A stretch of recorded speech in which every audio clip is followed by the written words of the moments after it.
efek-efek negatif dalam masyarakat ya. Kemudian kita lihat misalnya perubahan-perubahan yang terjadi dalam masyarakat Indonesia, ternyata dari sumber yang saya baca, seharusnya kan kalau perubahan itu kan bertahap. Nah, yang terjadi dalam masyarakat Indonesia adalah perubahan yang jalannya terlalu cepat gitu, terlalu cepat. Seharusnya kan perubahan itu kan dari masyarakat agraris, kemudian masyarakat industri, baru pos industri. Nah, yang terjadi dalam masyarakat kita adalah dari masyarakat agraris menuju masyarakat pos industri. Berkaitan dengan itu, maka banyak permasalahan-permasalahan sosial yang terjadi. Minggu yang lalu saya sudah jelaskan bahwasanya permasalahan-permasalahan sosial yang terjadi bisa kita lihat misalnya dalam pola-pola kehidupan. Misalnya fungsi lembaga itu tidak berjalan sebagaimana mestinya ya. Saya sudah gambarkan minggu lalu bagaimana fungsi keluarga. Misalnya dari ayah sebagai pencari nafkah utama, kemudian ibu sebagai sebagai pendidik bagi anaknya, beralih misalnya menjadi ayah sebagai pencari nafkah utama, kemudian ibu harus menyeimbangkan posisi suami, maka dia harus ikut organisasi arisan ya, anak dibiarkan sama pembantu dan supir. Kemudian beralih lagi, ayah bekerja, kemudian dia sibuk juga misalnya main golf, kemudian pergi ke kafe dengan teman-temannya, kemudian ibu di samping organisasi dia menjadi wanita karir, maka anak itu dibiarkan sendiri dan dilengkapi dengan permainan-permainan yang menyenangkan anak. Akibatnya ya, anak ini akan merasa kurang perhatian, dan seringkali untuk menunjukkan eksistensinya diri dia, maka dia bergabung dengan kelompok-kelompok tertentu yang merasa senasib dengan dia ya. Kemudian saya sudah jelaskan juga dari sumber yang saya baca bahwasanya banyak terjadi perubahan-perubahan masyarakat yang menimbulkan masalah-masalah sosial. Misalnya terjadi kesenjangan budaya yang sangat parah di masyarakat. Jadi misalnya kalau dulu kita masih berpegang prinsip ada alon-alon asal kelakon, sekarang nggak berlaku lagi. Jadi yang sekarang orang berpikir kecepatan dan akurasi yang penting. Ada istilah alon-alon itu ya. Kemudian membawa dampak perubahan pada institusi dan perilaku sosial. Institusi dan perilaku sosial ini kan udah saya beri contoh, misalnya aja yang gampang, misalnya keluarga. Dia nggak berfungsi lagi lembaga keluarga itu, maka terjadi perilaku sosial yang menyimpang terhadap anak-anaknya ya. Ketiga, kemudian keguyupan ya. Keguyupan dalam arti partisipasi sosial sebagai ciri utama masyarakat agraris semakin meluntur ya. Dalam masyarakat Gemenskap, paguyupan itu hubungan antara warga masyarakat bersifat primer sehingga partisipasi besar ya, tinggi. Dalam masyarakat demikian, kepentingan bersama mendapatkan tempat yang lebih tinggi daripada individualitas. Dan nah sekarang kita lihat misalnya orang cenderung mementingkan dirinya sendiri gitu ya. Kemudian norma-norma sosial bergeser ke arah individualistis ya, yang merupakan ciri utama dari masyarakat industri yang menuntut kreativitas dan prestasi individual. Ini berkaitan dengan pendapat si Sutherland dalam bukunya Principle of Criminology. Dia menyatakan bahwasanya salah satu tanda dari perubahan sosial adalah different social organization ya. Jadi dia menggambarkan dalam masyarakat primitif itu norma-norma yang berlaku itu adalah norma-norma yang baku ya. Jadi orang cenderung mematuhi norma-norma yang berlaku dalam masyarakat. Sebaiknya dalam masyarakat kota sebagai banyaknya pengaruh luar, maka yang terjadi adalah norma-norma lama itu hilang. Sementara norma pengganti itu belum ada, maka yang terjadi adalah seringkali terjadinya anomi. Orang nggak ada penafsiran, orang menafsirkan dengan ukuran-ukuran sendiri ya, akibatnya maka terjadi kekacauan dalam masyarakat ya. Norma-norma yang lama hilang sementara norma yang baru sebagai pegangan itu belum ada ya, itu. Kemudian tujuan antara hubungan sosial mengalami perubahan dari relation oriented menjadi tujuan goal oriented. Hubungan terjadi itu karena ada tujuan tertentu. Kalau kita dulu berhubungan dengan anggota masyarakat, kita itu tanpa pamrih. Sekarang udah ada tujuan tertentu yang terselip dalam setiap hubungan sosial itu. Makanya tidak jarang kita lihat misalnya kalau dalam komplek-komplek perumahan misalnya, kita itu akan nggak kenal kita kalau misalnya kita itu nggak masuk di kelompok dia, atau anggota masyarakat itu nggak masuk dalam kelompok kita. Misalnya di perumahan saya misalnya kan, saya nggak akan kenal kalau misalnya orang itu nggak masuk di kelompok perwiritan saya gitu. Jadi ada kelompok-kelompok tertentu ya. Kemudian hubungan sosial semakin langka dan semakin mahal. Kecenderungan bahwa hubungan sosial bukan lagi menjadi tujuan, tapi menjadi sarana atau alat mencapai tujuan ya. Jadi orang udah punya tujuan tertentu dalam melakukan hubungan sosial ya. Kemudian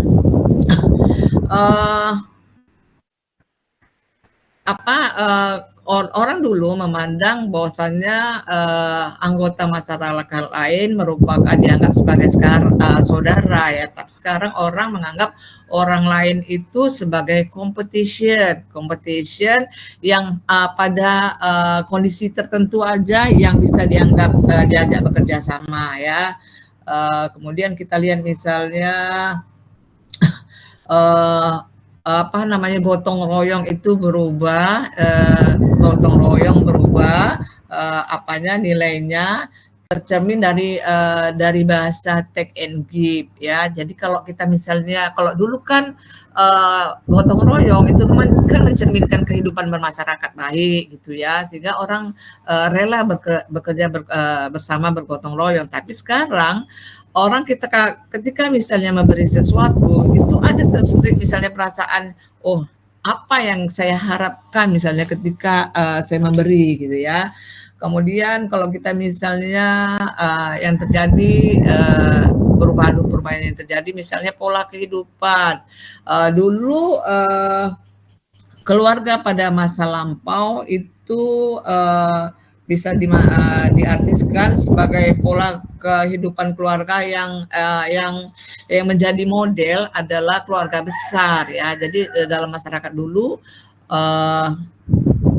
pada masyarakat agraris gitu ya, pola kehidupan keluarga itu yang menjadi model adalah keluarga besar. Tapi sekarang beralih menjadi keluarga inti ya, keluarga inti. Jadi daerah misalnya kalau kita datang saudara-saudara kita misalnya kan, sekarang udah terjadi perubahan. Kalau misalnya datang saudara kita dari jauh, memang dia silaturahmi. Cuman kalau kita mau nginap di rumah dia, mungkin kita bisa berpikir-pikir lebih bagus lah kita nginap misalnya di hotel, nggak mengganggu dia gitu. Apalagi sekarang kan banyak misalnya uyo yang murah gitu ya. Jadi kemudian kalau kita lihat misalnya fungsi keluarga, kalau dulu fungsi keluarga menurut si Suryono Sukanto itu ada 3, fungsi reproduksi, fungsi ekonomi, dan fungsi pendidikan. Dan sekarang yang ada di fungsi keluarga hanya fungsi reproduksi dan fungsi ekonomi. Fungsi pendidikan itu nggak ada lagi. Fungsi pendidikan dialihkan ke lembaga yang lain. Padahal anak-anak pondasi yang pertama atau sekolah yang utama dan pertama dalam keluarga adalah sekolah pertama dan utama adalah keluarga ya. Jadi keluarga adalah madrasah pertama bagi anak gitu. Ini enggak seringkali bergeser. Jadi semua itu dari misalnya anak udah 2 tahun udah dimasukkan di 3 tahun udah dimasukkan PAUD gitu karena ibunya sibuk gitu ya. Kemudian ada 10 ini anak-anak ya yang terjadi perubahan sosial ya berkaitan dengan beralihnya dari masyarakat agraris menjadi masyarakat dari masyarakat agraris menjadi post industrial ya. Ke-10 adalah ikatan pernikahan. Ikatan pernikahan menjadi semakin longgar. Ikatan pernikahan walaupun masih menjadi tujuan hidup dari semua orang, namun fondasinya rapuh ya anak-anak ya. Jadi apalagi rapuh sehingga kita lihat misalnya sekarang nggak ada rasa mendalam dalam peningkatan. Makanya kalau sekarang kan seringkali terjadi perceraian. Sedikit-sedikit aja konflik dalam rumah tangga. Yang namanya rumah tangga itu kan memadukan dua karakter yang berbeda ya kan. Kalau nggak ada saling pengertian, maka yang terjadi adalah perpisahan gitu ya, perceraian. Jadi itulah yang makanya kita lihat sekarang ini banyak kali terjadi cerai. Padahal perceraian, kalau kita ngurus perceraian itu lebih ribet daripada pernikahan. Kenapa lebih ribet dibuat pemerintah urusan perceraian daripada pernikahan supaya masuknya supaya jangan cerai. Namun juga banyak juga sekarang yang cerai ya. Kemudian berkaitan dengan pernikahan, anak sebagai hasil pernikahan dulu dianggap sebagai sebagai hal yang untuk mengikat antara suami istri ya. Tapi sekarang kan ada kecenderungan sebagai harta yang diperebutkan misalnya ketika terjadi proses perceraian ya anak-anak ya. Jadi sebenarnya banyak masalah-masalah yang berkaitan dengan perubahan sosial ya. Oke, sekarang kita masuk ke konflik sosial ya. Konflik sosial ini termasuk masalah sosial karena kan dengan konflik sosial itu menimbulkan masalah-masalah yang merasakan masyarakat, dan konflik sosial ini dilatar belakangi oleh beberapa hal ya anak-anak ya. Kenapa kita berbicara tentang konflik sosial di mata kuliah ini? Tentu ada hubungannya dengan mata kuliah kita yaitu masalah sosial.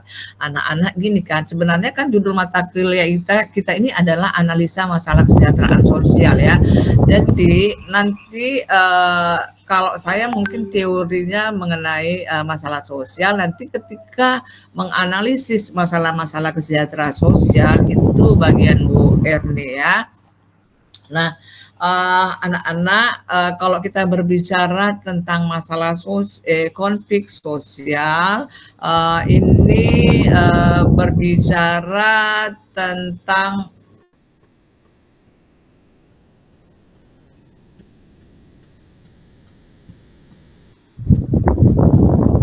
Dimas kok nggak bisa Dimas? Nggak bisa apa kan?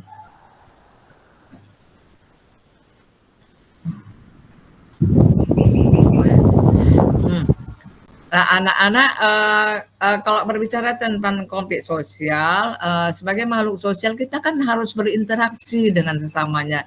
Nggak bisa kita itu hidup sendiri dalam upaya untuk memenuhi kebutuhan manusia, memenuhi kebutuhan kita. Oleh karena itu kita harus berinteraksi dengan sesamanya ya.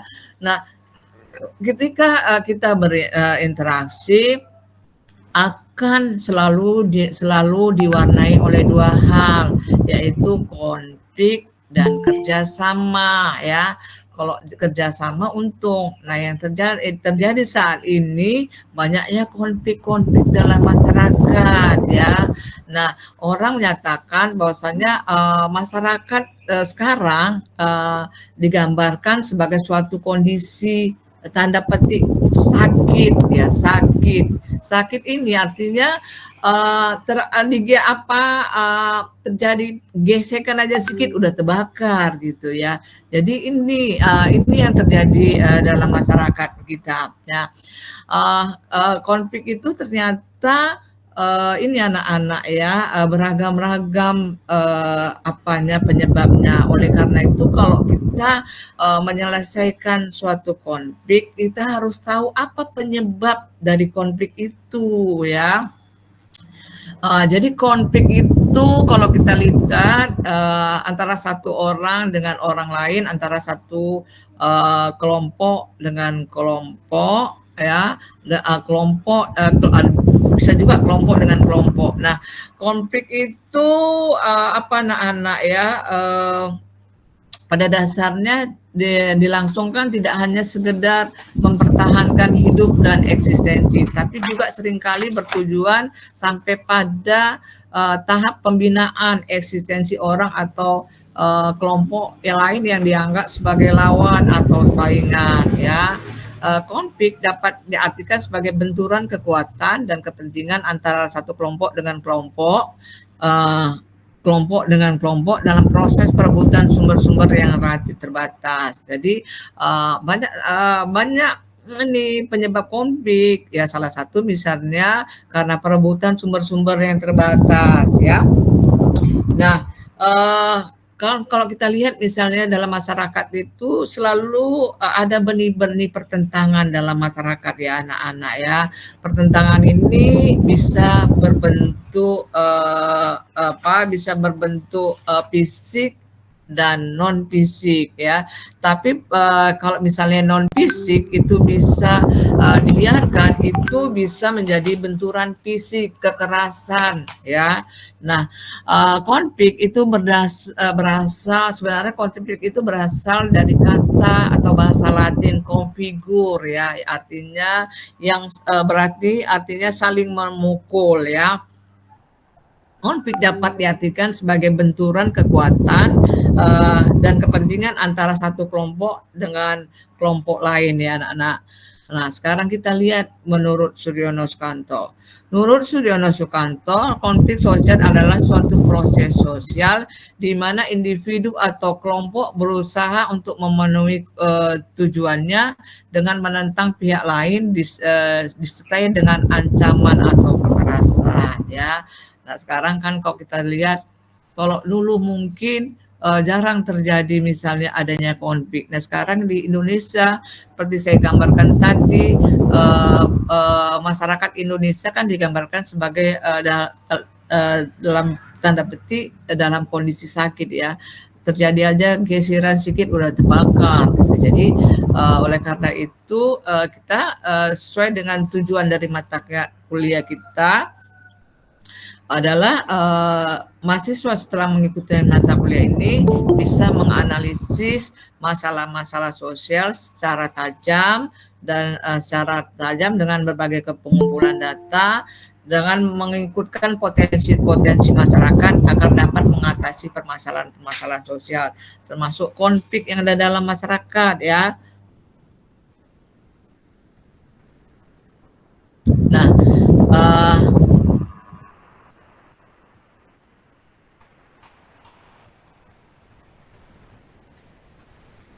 Nah, konflik itu secara konflik itu dapat dibedakan atas dua ya anak-anak ya, konflik sosial vertikal dan konflik sosial horizontal. Apa itu konflik sosial vertikal? Yaitu konflik yang terjadi antara masyarakat dan negara atau disebut konflik latin. Benih-benih ini sudah ada dan terpendam pada masa sebelum-sebelumnya ya. Jadi konflik sosial vertikal adalah konflik yang terjadi antara masyarakat dengan pemerintah ya. Kemudian konflik sosial horizontal adalah konflik antar etnis, suku, golongan, agama yang dilatar belakangi oleh kecemburuan sosial yang memang sudah terbentuk. Nah, ini konflik sosial horizontal ini jarang terjadi pada masa-masa sebelum reformasi. informasi ya. Kalau kita lihat misalnya pada zaman Soeharto, orang takut untuk melakukan apa adanya misalnya konflik perang ya anak-anak ya. Sekarang kalau kita lihat masalah suku aja udah ribut, masalah agama sibuk ribut ya. Apalagi kalau sekarang lagi kalau misalnya menjelang pemilu ya kan, politik identitas ya, semua dicampur adukkan ya. Nah ini kan merupakan suatu hal yang memprihatinkan ya.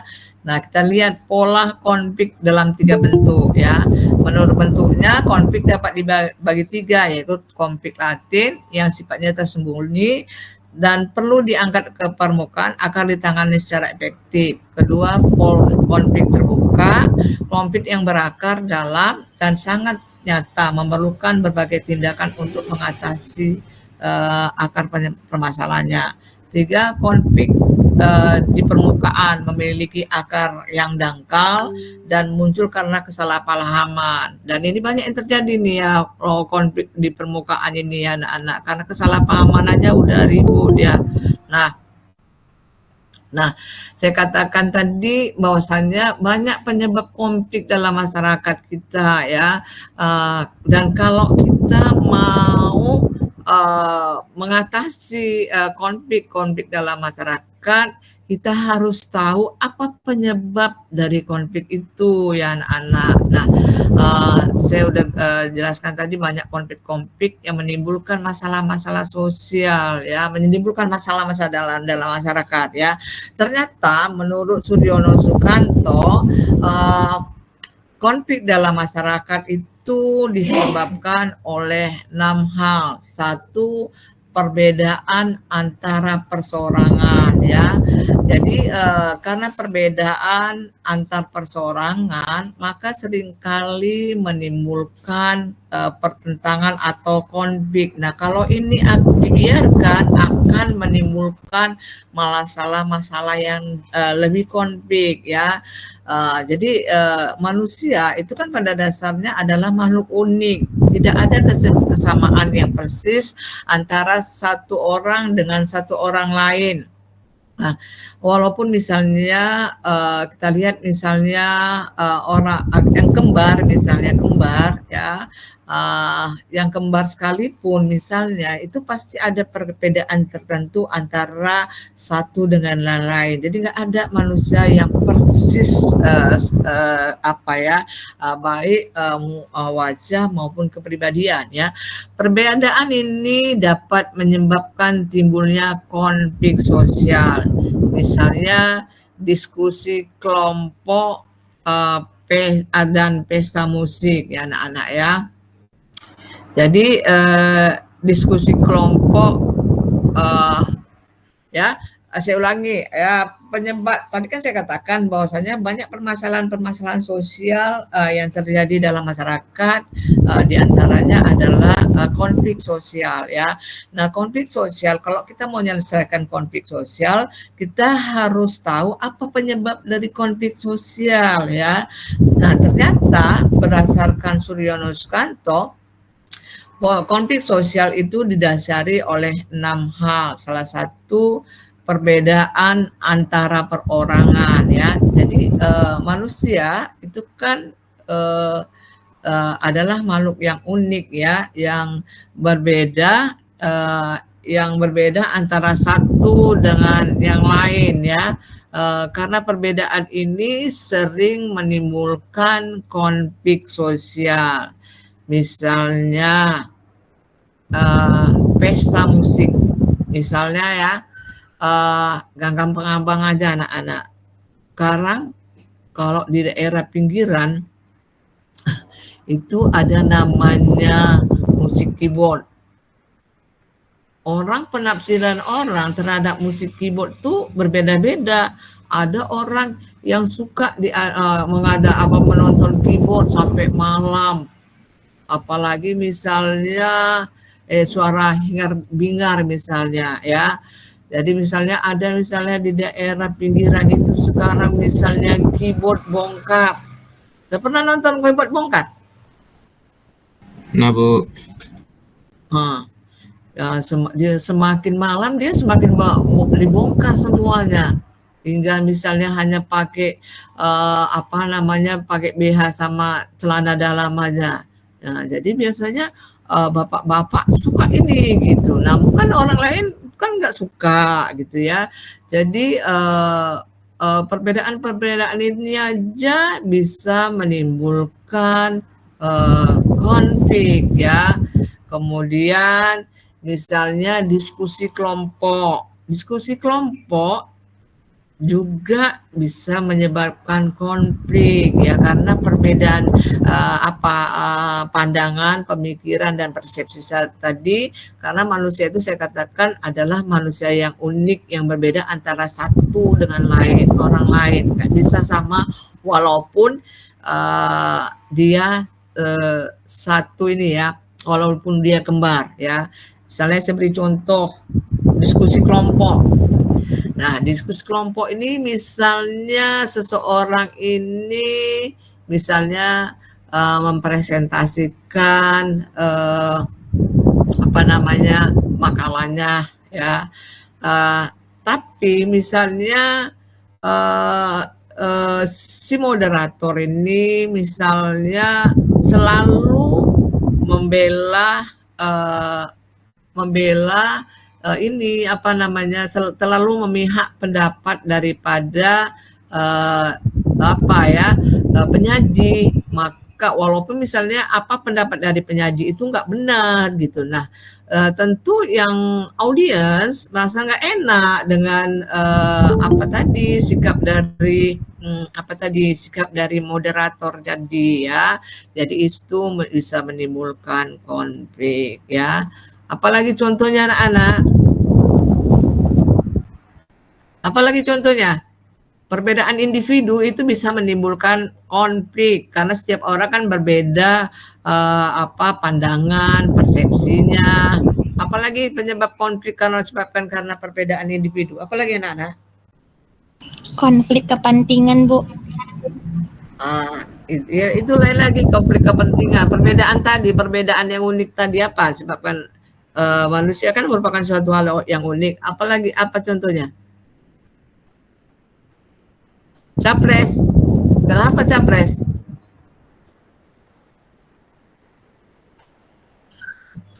Iya. Seringkali itu perbedaan itu, inilah sekarang kita lihat sibuk kali ini grup-grup di WA aja udah sibuk begitu kan. Begini satu menonjolkan yang ini, satu menonjolkan yang ini. Jadi kan kalau di grup itu kan orangnya berbagai ini ya kan, berbagai ragam, tentu berbagai pendapat berbeda, kemudian pemikiran juga berbeda, kemudian persepsi yang juga berbeda ya. Nah, pendapat mereka, pandangan mereka atau pilihan mereka terhadap kandidat calon presiden tentu berbeda dengan antara satu dengan lain, itu kan berbeda. Jadi kalau misalnya satu memposting, dia suka kali memposting tentang si Anies misalnya. Nah, yang misalnya kelompok PDIP yang misalnya mengapakan si Ganjar, tak suka misalnya itu. Dia sering menimbulkan ini ya, bahasa yang tidak baik juga di grup WA. Nah, perbedaan kebudayaan, kita lihat perbedaan kebudayaan ya. Perbedaan kebudayaan juga bisa menimbulkan konflik ya, karena kan setiap individu itu dibesarkan dalam lingkungan kebudayaan tertentu ya. Jadi jelas berbeda antara satu orang yang dibesarkan dalam lingkungan budaya tertentu dengan seorang yang dibesarkan dalam lingkungan budaya yang lain ya anak-anak ya. Dan ini seringkali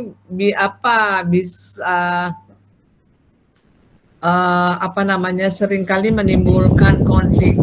Jadi kalau misalnya tidak ada misalnya toleransi, tidak ada pengertian, ini akan menimbulkan konflik yang lebih dalam. Jadi yang pasti setiap individu itu dibesarkan dalam lingkungan kebudayaan yang berbeda.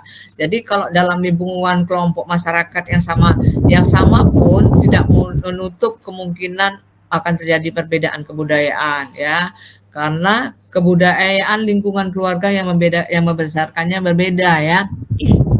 Yang jelas dalam tataran kebudayaan ini terjadi perbedaan nilai-nilai dan norma-norma. Ukuran yang dipakai satu kelompok tidak akan sama dengan yang dipakai oleh kelompok lain, ya. Misalnya seseorang yang dibesarkan dalam lingkungan yang kebudayaan individualis dihadapkan pada pergaulan kelompok yang bersifat sosialis. Jadi itu juga bisa menimbulkan pertentangan ya anak-anak, ya. Misalnya, ya, saya beri contoh, ya. Ini tadi saya katakan kan dalam budaya itu kan ada norma-norma, nilai-nilai yang terkandung dalam budaya. Jadi kalau orang yang setiap orang itu kan dibesarkan dalam lingkungan kebudayaan yang berbeda, ya, tentu jelas penafsirannya tentang nilai-nilai dan norma-norma. Jadi ukuran dipakai oleh kelompok satu belum tentu sama dengan ukuran yang dipakai oleh kelompok lain. Jadi kalau perbedaan ini kalau dibiarkan atau tidak ada pengertian akan menimbulkan konflik dalam masyarakat, ya. Saya beri contoh, misalnya seseorang yang dibesarkan dalam lingkungan kebudayaan yang individualis daya hadapan pada pergaulan kelompok yang bersifat sosial akan terjadi ini konflik, ya. Misalnya gini, ada misalnya ini ada contoh misalnya itu yang berkaitan tadi ini, ya, berkaitan dengan seseorang ya yang dibesarkan dalam kebudayaan individualis dihadapkan pada pergaulan kelompok yang bersifat sosialis. Jadi kalau orang orang yang individualis tadi, yang dibesarkan dalam lingkungan individualis tadi, dia misalnya dibuat sebagai pembuat kebijakan kelompok, ya. Misalnya kan yang tadi saya beri contoh, ya, seorang itu dibesarkan dalam lingkungan kehidupan yang individualis. Tentu dia nanti ketika bergaul dalam masyarakat, dia juga selalu memaksakan kehendaknya. Jadi misalnya kalau dia misalnya yang dibesarkan dalam lingkungan kebudayaan yang individualis tadi, misalnya dia ditunjuk sebagai pembuat kebijakan dalam kelompok, ya. Nah, dalam kelompok ini kan harus ada harus ada saling pengertian. Misalnya jangan misalnya pendapat dia aja yang kita dengarkan gitu. Jadi misalnya dia masuk dalam kelompok itu. Nah, orang yang dibesarkan dalam lingkungan budaya yang individualis, dia cenderung memaksakan apa yang menjadi kehendaknya. Karena selalu memaksakan, maka kelompok yang lain misalnya merasa nggak enak, ya kan, merasa nggak enak, nggak menerima dengan hal-hal yang dibuat oleh kelompok yang individualis tadi, ya. Karena kalau misalnya dia ditunjuk sebagai kelompok pembuat kebijakan, dia selalu memaksakan kehendaknya, ya, dan selalu menganggap pendapat dia lah yang benar, ya. Maka selalu menimbulkan pergeseran, kemudian selalu menimbulkan konflik, pertentangan, dan menganggap bahwasanya apa yang dibuat oleh pembuat kebijakan tadi sebagai orang yang dibesarkan dalam lingkungan individualis tadi ini merugikan kelompok mereka, ya. Nah, jika bentrokan kepentingan, ya, salah satu penyebab konflik adalah bentrokan kepentingan karena setiap orang punya kepentingan yang berbeda. Nggak usahkan kelompok, antara satu individu dengan individu lain aja berbeda kepentingannya, apalagi antara kelompok dengan kelompok ya. Nah, perbedaan kepentingan ini kalau dibiarkan akan menimbulkan konflik yang berkepanjangan ya. Jadi kalau misalnya tidak ada pengertian, maka akan semakin melebar ke konflik-konflik ini ya. Nah, apa itu bentrokan kepentingan ya? Setiap individu memiliki kebutuhan dan kepentingan yang berbeda dalam melihat dan mengerjakan sesuatu ya. Jadi perbedaan ini seringkali menjadi konflik ya. Misalnya pengiriman Putri Indonesia, kemudian perbedaan buruh dan majikan, kemudian perbedaan pemanfaatan hutan ya. Saya beri contoh. Jadi tadi perbedaan kepentingan ya. Perbedaan kepentingan ini bisa menimbulkan konflik. Saya beri contoh misalnya apa namanya? Misalnya pengiriman Putri Indonesia menjadi Miss Universe ya. Pengiriman Putri Indonesia itu menjadi Miss internasional lah katakan, itu banyak kontroversi ya. Ada yang menyatakan baguslah kalau Putri Indonesia dikirim keluar sebagai Miss Universe, kata orang, kan sebagian orang menyatakan, karena dengan pengiriman Putri Indonesia menjadi Miss Universe itu akan nanti Putri Indonesia ini akan mengenalkan budaya Indonesia dan mengenalkan pariwisata Indonesia misalnya, sehingga Indonesia akan dikenal oleh dunia misalnya.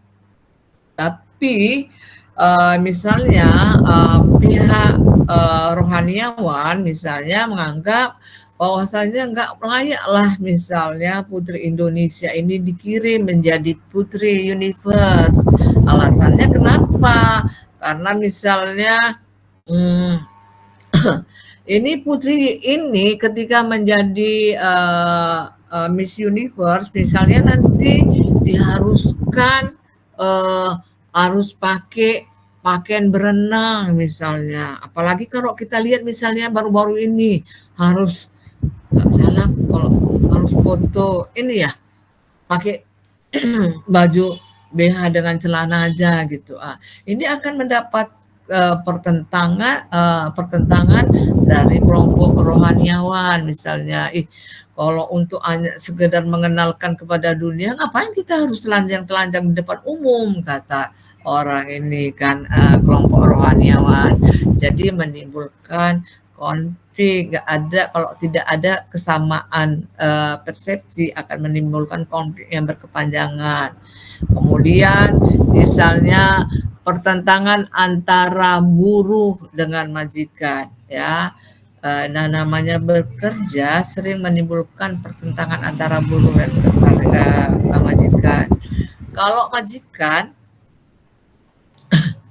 berusaha supaya produktivitas meningkat ya, tapi gaji yang diberikan karyawan itu juga enggak memberatkan perusahaan misalnya. Sementara buruh selalu menuntut agar gaji yang mereka itu sesuai dengan UMK misalnya. Maka sering kita lihat misalnya terjadi demo-demo buruh gitu ya. Buruh misalnya menuntut buat demo bahwasanya gaji yang mereka peroleh itu tidak sesuai dengan UMK. Nah, majikan misalnya perusahaan selalu menyatakan kalau terlalu banyak kali tuntutan katanya udahlah bagus kami bubar aja lah, apalagi kalau misalnya perusahaan itu perusahaan modal asing kan. Kalau perusahaan modal asing datang ke Indonesia banyak beban atau banyak biaya yang harus mereka pikirkan anak-anak ya. Jadi misalnya belum lagi misalnya preman, preman yang datang apa dengan dalih misalnya keamanan, belum lagi misalnya pejabat. Jadi semuanya ada bagian-bagian. Jadi kalau terlalu banyak tuntutan, ya malaslah investor datang ke Indonesia kan kayak gitu. Nah, kalau investor nggak mau buat buat usaha di Indonesia, maka yang dirugikan juga misalnya buruh. Jadi sering terjadi pertentangan antara buruh dan majikan. Buruh dan majikan ya. Kemudian perbedaan pemanfaatan hutan. Nah, perbedaan pemanfaatan hutan ini sering menimbulkan masalah ya. Misalnya petani menganggap bahwasanya hutan ini ditebang aja lah gitu kan, supaya bisa kami menanam gitu kan. Kalau kami tanaman kami banyak yang kami tanam, berarti ya pendapatan kami meningkat lah gitu kan. Kemudian pengusaha menyatakan ditebang aja lah pohon-pohon ini, misalnya kan bisa dijual. Nah, dan ini akan menjadi sumber pendapatan bagi angkatan kerja, karena kalau dalam proses penebangan itu kan membutuhkan ini anak-anak ya, membutuhkan orang kerja. Jadi maka ini dengan ditebangnya ini kan kayu tadi bisa diekspor ya, kemudian membuka lapangan pekerjaan gitu ya. Tapi bagi pecinta lingkungan alam katakan bahwasanya itu hutan nggak boleh ditebang katanya. Hutan itu adalah sumber daya alam yang harus dilindungi ya kan, karena dia kalau ditebang secara sembarangan akan terjadi kerusakan lingkungan. Oleh karena itu hutan harus dilestarikan ya. Jadi di sini nampak perbedaan kepentingan antara satu kelompok dengan kelompok yang lain ya. Contohnya apalagi anak-anak? Perbedaan kepentingan. Salwa, saya buka dulu muka kalian Salwa. Bentar Bu, pakai hijab dulu. Alamak, nggak pakai hijab kamu ya? Apa contohnya yang lain? Perbedaan kepentingan.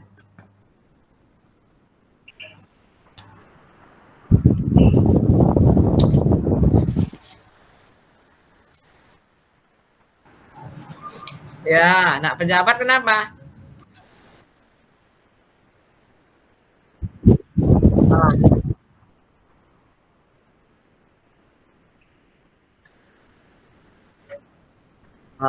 Iya itu nggak bisa kita pungkiri, banyak sekarang apa. Tapi ya kita karena orang kecil susah juga kadang-kadang kita ngomong ya kan. Banyak contoh kasusnya kita lihat misalnya yang kita dengar ya, saya pun nggak tahu apanya, yang kita baca di media sosial, di media massa misalnya. Kalau kita lihat dulu kenapa, saya nggak tahu benar atau enggak ya, tapi yang saya baca di media sosial juga gitu. Misalnya kenapa biasanya kan kalau penerimaan Akpol dan Akmil itu kan sekali dalam setahun kan. Yang terjadi kan misalnya tahun lalu itu 2 kali akmil nggak salah itu. Pokoknya itulah akmil kalau nggak salah itu terjadi 2 kali. Nah, berdasarkan informasi kenapa 2 kali, karena pada awal pengumuman yang pertama anak pejabat itu dicoret namanya ya, dicoret namanya karena tidak memenuhi syarat untuk masuk di akademi militer ya, karena dia tidak umurnya tidak mencukupi aja, itu aja umur kira-kira berapa bulan lagi tidak mencukupi. Namun karena dia pejabat tinggi juga di Akmil, itu berdasarkan sumber yang saya baca ya, saya nggak tahu benar atau enggak, tapi nyatanya memang itu 2 kali akhirnya. Maka dia melapor yang pejabat tinggi ini di ini juga di militer ya, dia melapor ke Menteri Pertahanan bahwasanya nama anaknya dicoret. Maka dalam kata Menteri Pertahanan, jangan dicoret ya, karena anak yang tadi tercoret, maka yang lain juga ada berapa orang lagi akhirnya menyusul kayak gitu. Makanya ada 2 kayak gitu.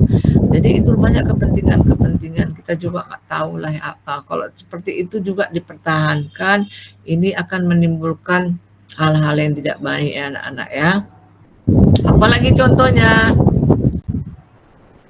perbedaan kepentingan. Contohnya itu juga seperti yang ini Bu, yang terjadi pada kasus orang darat di Pulau Rampang Bu. Iya, apa? Di mana di situ Pulau Rampang itu kan menjadi tempat yang didiami oleh orang-orang suku darat, sedangkan pemerintah sendiri mempunyai kepentingannya untuk mengolah lahan tersebut menjadi suatu pariwisata Bu. Jadi situ ada bentrok kepentingan gitu, yang satu itu pulau itu nggak boleh jadikan tempat pariwisata, yang satu tuh bersikeras untuk menjadikan itu pariwisata sebagai penarik investasi negara asing Bu. Kalau kita lihat lebih banyak ruginya, itu kan hanya sebentar aja ya, itu misalnya senang misalnya masyarakat setempat itu dengan itu, tapi untuk berikutnya tergeser nanti kita yang suku pribumi ini. Alasannya itu tadi investasi, tapi investasi itu bukan yang menguntungkan penduduk setempat, enggak, tergeser kita, tergusur, tapi mereka itu bilang hanya tergeser sikitnya, bukan tergusur katanya, geser sikit ya, akhirnya kayak gitulah terjadi ya. Dibuatlah pembangunan besar-besar itu bukan untuk masyarakat, bukan masyarakat sekitarnya yang ini, apalagi masyarakat sekitarnya itu kan penduduk mata pencariannya adalah nelayan kan. Dengan misalnya dibangun itu, di mana mau mereka mencari makan lagi ya kan. Jadi seperti itu. Ada yang diuntungkan itu apa? Jabat. Tapi dampaknya nggak dipikirkannya untuk masyarakat. Alasannya ya untuk investasi. Untuk investasi, kalau nggak ada gunanya untuk masyarakat setempat, apa kan kasihan. Akhirnya ya tergusur. Tapi mereka bilang bukan tergusur, geser sikitnya katanya, bukan tergusur. Itulah kita ya.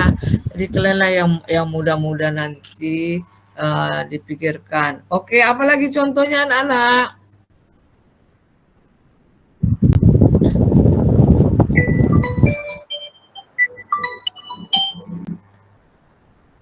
Halo, Alida, jam 10 kan Alida? Waalaikumsalam, jam 10 kan? Iya Bu. Iya, jam 10 ya, saya kasih ngajar ya. Apalagi contohnya Yohana Siburian. Coba nggak, saya mau pandang dulu